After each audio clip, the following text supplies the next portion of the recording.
Not only is this my favorite Indiana Jones movie, it's also my favorite action-adventure film ever. Compared to all other films in that particular genre, this one holds the candle for me. And it always has, and it always will. This was my introduction to Indiana Jones in general, and I wore out my DVD copy so much that I think it actually skips and freezes a couple times whenever I try to play it in my DVD player. I don't really like to call a movie perfection, but this is one of the few films that I can safely say that I don't really have any problems with whatsoever. And even if there is, it's just a smidgen of a nitpick in my book. This has more emotional stakes, most of that being the relationship between Indy and his father, Henry Jones Sr., played superbly by the late great Sean Connery, which probably makes it the funniest in the series, and also I think it has the best action, even though Raiders does have a truly, truly amazing truck chase and boulder sequence. The action set pieces in this one, I think, are probably the best that the franchise has shown. It also contains my favorite scene in all the 4 movies with the leap of faith, as we'll get to later. This is my Indiana Jones hat. I've had this since senior year of high school. It's a little small on me, but I like to carry it around every once in a while. And also, let's get the obvious out of the way. I shaved.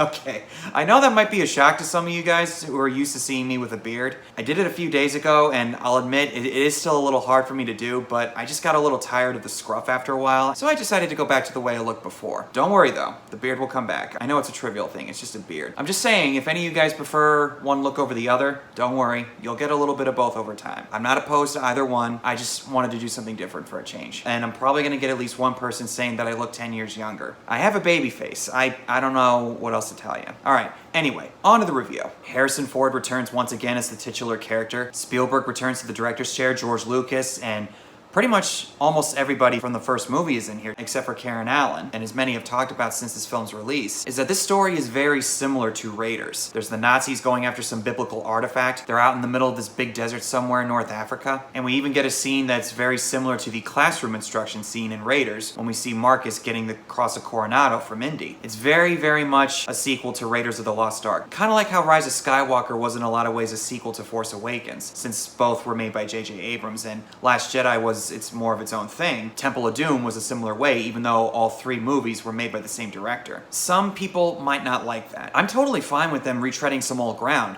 as long as they can find a way to bring something new to the table, or at the very least, do it in a very effective and tasteful way. And I think here, they succeeded superbly. And what really makes this movie stand out from its predecessor is that father-son relationship that we see with Ford and Connery and the way they play off of each other, which adds a lot of great humor and a lot of surprisingly touching elements to the film, which to this day, virtually every time I watch it, gets me so emotional. And the movie also fills in some gaps and answers certain questions that didn't necessarily need to be explained, but the fact that they were willing to do those things, I think is really cool. And we see a lot of that in the opening sequence of the film. We're out in the middle of this Utah desert and we see these Boy Scouts riding on these horses in the middle of the mountains with beautiful, beautiful scenery, and John Williams' score, once again, is fantastic throughout the entire movie. And on that note, my grandparents actually saw that scene being filmed. They were driving through Utah one day back in 1988, and they noticed the film crew out there and the people in the Boy Scout costumes and all that, and they realized, oh my god, that's the Indiana Jones movie that's being made. Knowing that my grandparents saw it,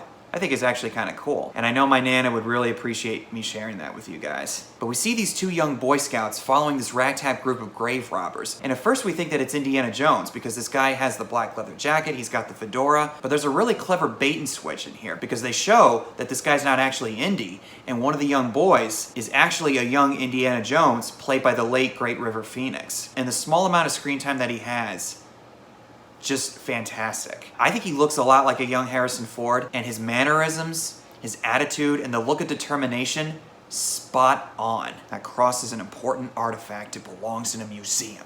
And we get this really great chase sequence where he's chased onto a nearby circus train, and along the way falling into a small box of snakes, which explains his fear of snakes in the previous film. We also get to see how we got the scar on his chin when he tries to scare away this lion with the whip after he accidentally hits himself in the chin. Also, I have this scar right here on my chin.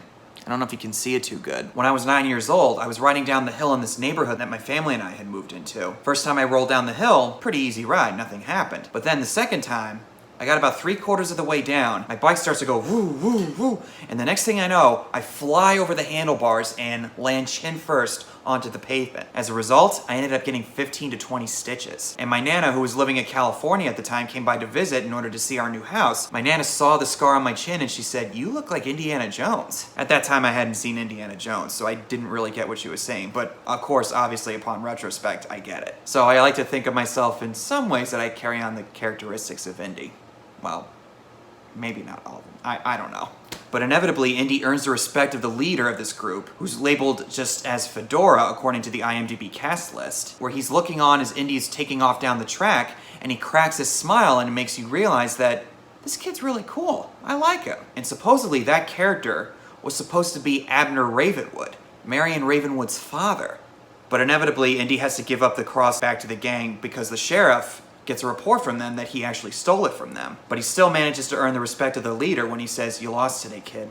But that doesn't mean you have to like it." And he gives him his fedora, which we all know is Indy's hat. And then it cuts from 1912 to 1938, where he's still chasing after this cross that he manages to steal once again from the same guy. And the guy that he steals it from dies on the ship when it explodes, so he doesn't have to worry about losing it again. Small world, Dr. Jones. Too small for two of us. That transition where we see the guy with the fedora put the hat on young Indy, and then it cuts to older Indiana Jones so many years later. I love that intro. It's one of my favorite transitions put to any kind of film. But one day after he leaves teaching his class, Indy is confronted by some men who work for Walter Donovan, who's played by Donald Glover, who starred as General Veers in The Empire Strikes Back. And he tells him what he and his men are looking for, the Holy Grail, which is the cup that supposedly Jesus Christ drank from at the Last Supper. And the way they handle the exposition is not quite as exciting or unique as the exposition scenes were in the previous films. It feels like there's more emotional weight to this situation. His father's actually looking for it, and when he suggests to Donovan, "Why don't you ask my father? Grail lore's his hobby. Actually, your father was the one that we sent after it, but he's gone missing."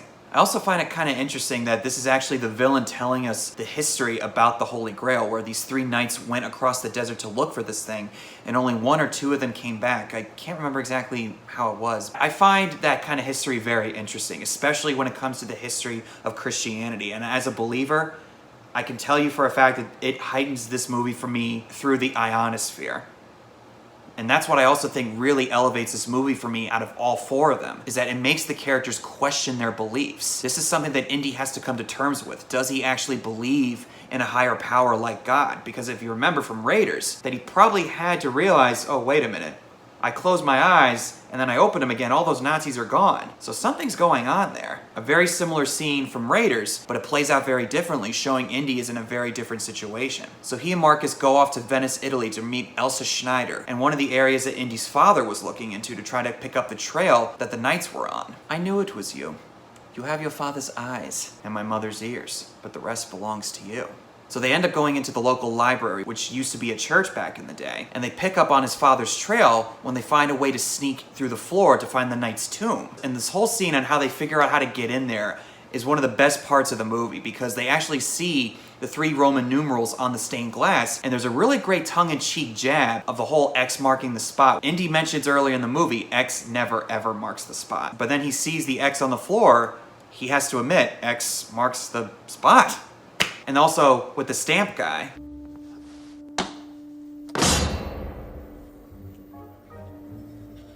a very simple yet hilarious moment. But they go into the catacombs and they discover the knight's grave, pick up on the rest of the message that Donovan showed him earlier, while also running into some rats. No, no, no, no, no. But then a group of men show up to chase Indy and Elsa out of the catacombs, and at first you think that these guys are out to kill him in order to get the Grail themselves, similar to the Nazis. You said go between them! I said don't go between them!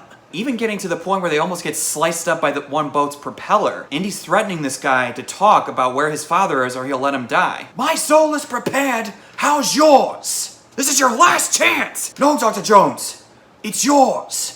It turns out they're not actually the bad guys. They're protectors of the Holy Grail, the Brotherhood of the Cruciform Sword, which, as he says to Indy in the following scene, their job is to protect the Holy Grail from anybody who wants to use it for evil purposes. I don't know the name of the actor who plays Cosm, but I really wish that there was more of this guy, and he doesn't really get a whole lot to do. He's a very intriguing side character. I really, really wish that there were more scenes with him in Indy, because I feel like there would have been a really great conversation between the two, trying to find some kind of common goal into finding the Holy Grail. And the fact that Marcus Brody comes on the trip like he didn't do in Raiders, that's another humorous element in this film. Denholm Elliott, God rest his soul, he's hilarious in this film. They gave him the right amount of screen time. He thankfully doesn't come off as an annoying sidekick. He clearly doesn't know how to take care of himself that great, and he's not very capable, but he really adds a lot of heart to the film as well. In particular, his later reactions with Henry Sr. I hate to interrupt you, but the reason we're here... So Indy and Elsa head to Austria where his father's being held hostage. Indy disguises himself as a Scotsman trying to sneak into the castle, and the butler's not really convinced. And if you are a Scottish lord, then... I am Mickey Mouse. How dare he? But apparently that actor who plays the butler was actually saying Jesse Owens instead of Mickey Mouse. But here's when we meet Indy's father, Henry Jones Sr., played by the great Sean Connery. And I think that this is the best role that he ever played in his career. God rest his soul. What a phenomenal actor. And he really owns every scene that he's in. And we learn everything about their dynamic when he calls him Junior, and Indy's really annoyed by that. At first he thought Indy was one of the Nazis and he hits him over the head with that vase, but then he realizes that it was wrong and he's relieved that the vase is fake. It's fake. You see, you could tell with the cross-section. No! Sorry about your head, but I thought you were one of them. Dad, they come in through the doors. But the thing that really gets me about this scene is when Indy tells his father that he found the grave that the knight was buried in. Like father, like son, they both have an interest in archaeology, and ultimately, that's what really drove them apart in the long run. And the way he gets excited, it's so adorable. And the inscription on Sir Richard's shield? Alexandretta. Alexandretta, of course! Well, the Pilgrim Trail from Eastern Empire. But then the conversation gets interrupted when the Nazis walk in demanding the book. Indy manages to shoot the Nazis away, and then he finds Elsa being held hostage by Colonel Vogel, and it turns out Elsa is actually in league with the Nazis, which makes the earlier scene where we saw Indy's room ransacked a lot more sense upon retrospect, because she likely ransacked that whole room just so Indy can show her what the book was, so she could see exactly what she needed in that moment. Hence why that Nazi officer knew that Indy had the book in his pocket. I should have mailed it to the Marx Brothers. Would you take it easy? Take it easy? Why do you think I sent it home in the first place? So it wouldn't fall into their hands. How did you know she was a Nazi? She talks in her sleep. I didn't trust her. Why did you? And then it's also revealed that Donovan's in league with the Nazis too. So the Nazis are chasing after the Grail, and they realize that they need the map in order to find the trail, so they send some of their guys to find Brody in order to get the map. Marcus has a head start on you. He speaks a dozen languages. He'll blend in, disappear. You'll never see him again. With any luck, he's got the Grail already. Does anyone here speak English? Or even ancient Greek? Water, no, thank you, sir. No, fish make love in it. And he runs into Sala, where they're confronted by a German businessman who offers him a ride. And I love the fact that Sala could see right through his BS. Oh, papers. Yeah, of course. Right here. Run. Yes, papers, front page right here. Run. Run! And the following sequence that we get further shows just how dysfunctional and strained the relationship is between the two. It leads to a lot of humorous moments, but we also get a really heavy moment later on. Don't get sentimental on me, Dad. Just wait till we get out of here. The floor's on fire. See? And the chair. Dad! Oh, Dad! Oh, Dad! Ah! Head for the fireplace! Oh. Intolerable. Come on, Dad. I find that if I just sit down and stay down, Dad! Solution presents itself. And we see that Henry Sr. doesn't really find Indy's stunts that impressive.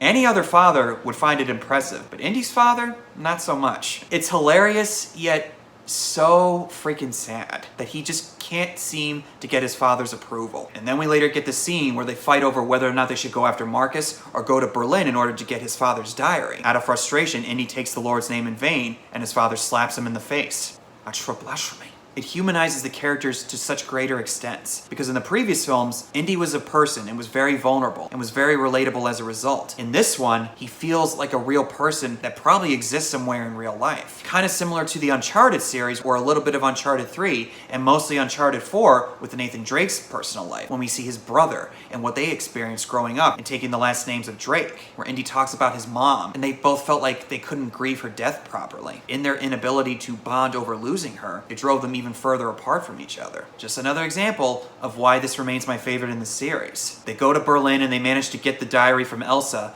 and they run into Adolf Hitler, who's played by the actor who was Admiral Ozzel in The Empire Strikes Back. He felt surprised was wiser. He's as clumsy as he is stupid. And at first it makes you as the viewer go, oh my god, the jig's up. He knows that it's the diary. But he writes his name in the book and goes on his merry way. Blinded by his own ego and his narcissism, that he couldn't see past that to realize that what he wanted was right in front of him. Well, boy, we're pilgrims in an unholy land. Then they get on the blimp to head to Africa, and Colonel Vogel shows up to cause some trouble, accompanied by some gentleman who's played by Pat Roach, once again, who Indy also fought in the previous two films. And once again, just when you think the jig is up, Indy shows up in an officer's uniform and knocks Vogel right out the window. No ticket. And then in the following scene where we see Indy trying to relate to his father, telling him, "What you taught me was that I was less important to you than people who'd been dead for 500 years in another country. And I learned it so well that we've hardly spoken for 20 years. Oh no, I'm here now. What do you want to talk about? What? I can't think of anything. Then what are you complaining about? It's sad.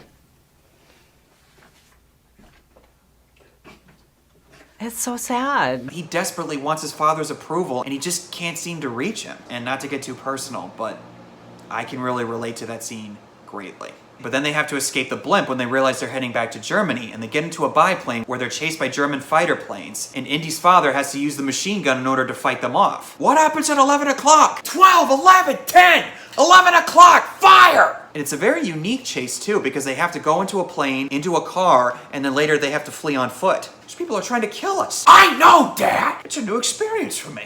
Happens to me all the time. This is intolerable! But Henry Sr. makes a really clever move by taking his umbrella and scaring the seagulls into the sky so it could fly into the German plane and cause the plane to crash into the cliff. I suddenly remembered my Charlemagne. Let my armies be the rocks and the trees and the birds in the sky. And it's also a realization for Indy that on some level, his father might not be so bad after all. And then the following sequence that we get is a tank chase, which is one of the most enthralling sequences that I've ever seen in an action film. Indy's chasing after this tank, his father's in there, as well as Marcus, so you feel like something really bad could happen in any split second. And we also get some incredible stunt work, like Indy riding on a horse on top of this ledge, right onto a tank. You wouldn't really see nearly as much in an action movie. And a classic Indiana Jones thing where he's barely holding on by the skin of his teeth and almost dies, but in a very split second, he manages to escape death. It's filled with a lot of great lines and humorous moments too. It tells me that goose-stepping morons like yourself should try reading books instead of burning them. You call this archaeology? Get out of there, Dad! Father of Indy! Give me your hand! And then we get a really heartfelt moment where Indy's father thinks that he actually lost his son, only to realize that Indy survived the crash and feels a huge sense of relief that he just can't help but give his son a big hug. Then we get to the climax where Indy finally has to come to terms with whether or not he actually believes in a higher power like God. Donovan shoots Henry in the abdomen, forcing Indy to take on the final challenges that his father spent years and years of research trying to figure out what exactly they meant. This whole sequence is beyond fantastic or brilliant or any other words I can describe. The execution of this whole scene, it's so enthralling that virtually every time I watch it, my eyes are glued to the screen. Indy's carrying the book, trying to read over his father's text, and his father's lying on the ground being taken care of by Sala and Brody, echoing the words that Indy's saying, just like they're actually going through the challenges together. First challenge is where the penitent man kneels before God. Wrath of God. Only the penitent man will pass. The second challenge. Only in the footsteps of God will he proceed. Spelling out God's name, Jehovah. Oh! And then we get to the third and final challenge. Only a leap from the lion's head will he prove his worth. This is my favorite scene of any Indiana Jones movie. And I think it applies to any form of life. Whatever we do with ourselves, trying to get through the day, we ultimately have to take a leap of faith somehow. And Indy is finally realizing that it's now or never, and he has to take that leap of faith, even though he can't see the path that's right in front of him, because as it's shown, it's an illusion. If you go, oh, there it is. John Williams' music in this moment is probably my favorite piece of music that he's ever done. You must believe, boy. You must believe. That's all it is, Indy.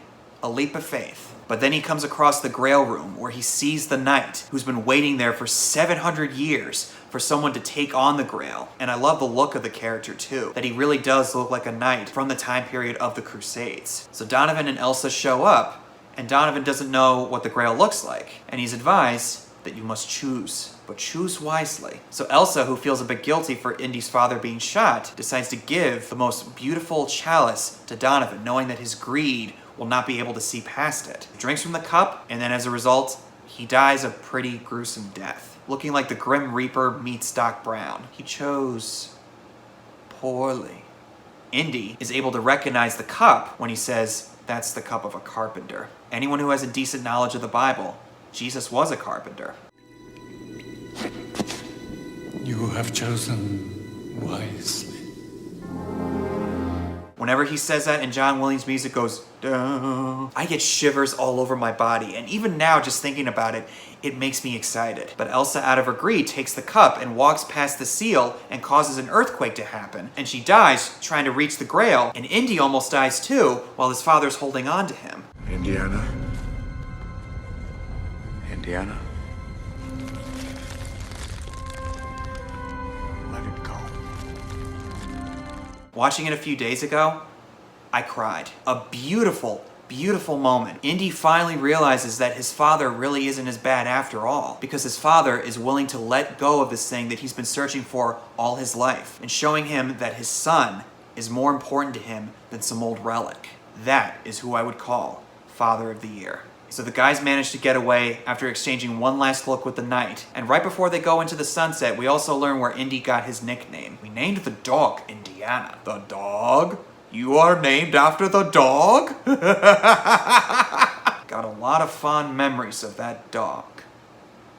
And then it ends with the beautiful final shot of them riding off into the sunset, which you could say is very cliched, but in this case, I simply do not care. I think it's absolutely perfect. And if you ask me, the perfect ending to this trilogy.